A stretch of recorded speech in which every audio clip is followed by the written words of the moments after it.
ప్రయత్నం చేస్తా. మేడిగడ్డ బ్యారేజ్ తో సంబంధం లేకుండా మరి ఎట్లా కన్నెపల్లి నుంచి ఎల్లంపల్లికి నీళ్లు తేవచ్చు, ఎల్లంపల్లి నుంచి పై దాకా హైదరాబాద్ దాకా ఎట్లా నీళ్లు తీసుకుపోవచ్చో ఒక్క నిమిషం ఆ వీడియో ప్లే చేయమని చెప్పి మా తమ్ములను కోరుతా ఉన్నా. ఒక్కటే కాదు, బ్యారేజీలు, రిజర్వాయర్లు, పంప్ హౌస్లు, సబ్ స్టేషన్లు, టన్నెల్స్, గ్రావిటీ కాల్వల సమాహారం కాళేశ్వరం ప్రాజెక్ట్. గోదావరి నీటిని ఒడిసి పట్టి బృహత్తర ప్రణాళిక. కాళేశ్వరం రిజర్వాయర్ల ద్వారా కరువు తీరా నీళ్లను వాడుకునే భగీరథ సంకల్పం. మేడిగడ్డ వద్ద మొదలైన కాళేశ్వర జలధార దశల దశలుగా తెలంగాణ బీడు భూములను తణుపుతుంది.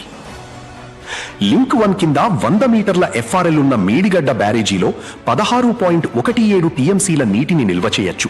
కన్నెపల్లి పంప్ హౌస్ దగ్గర గోదావరి నీటి మట్టం 93.5 మీటర్లు ఉన్నప్పుడు మేడిగడ్డ బ్యారేజ్ గేట్లను మూసివేయాల్సిన అవసరం లేకుండానే 17 మోటార్లతో నీటిని లిఫ్ట్ చేసి జయశంకర్ భూపాలపల్లి జిల్లాలోని అన్నారం బ్యారేజీకి పంపించేయవచ్చు.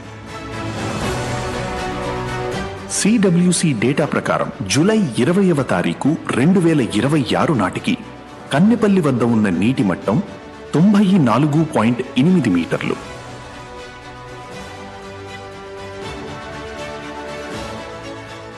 నూట 19 మీటర్ల ఎఫ్ఆర్ఎల్ ఉన్న అన్నారం బ్యారేజీలో 10.87 టీఎంసీల నీటిని నిల్వ చేయొచ్చు.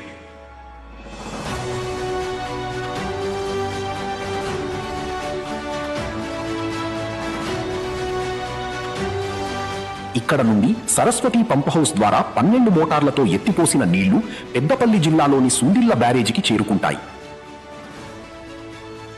130 మీటర్ల ఎఫ్ఆర్ఎల్ ఉన్న సుందిళ్ల బ్యారేజీలో 8.83 టీఎంసీల నీటిని నిల్వ చేయొచ్చు.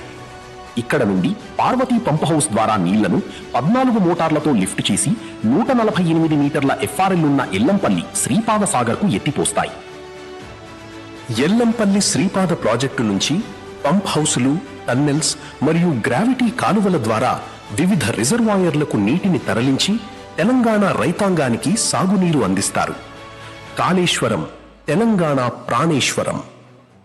కాళేశ్వరం అంటే మేడి. వాస్తవం ఏంది అంటే, దయచేసి కూర్చోండి, ఎవరు లేవకండి దయచేసి, ఇంకా వీడియోలు ఉన్నాయి, ఆగండి. వాస్తవం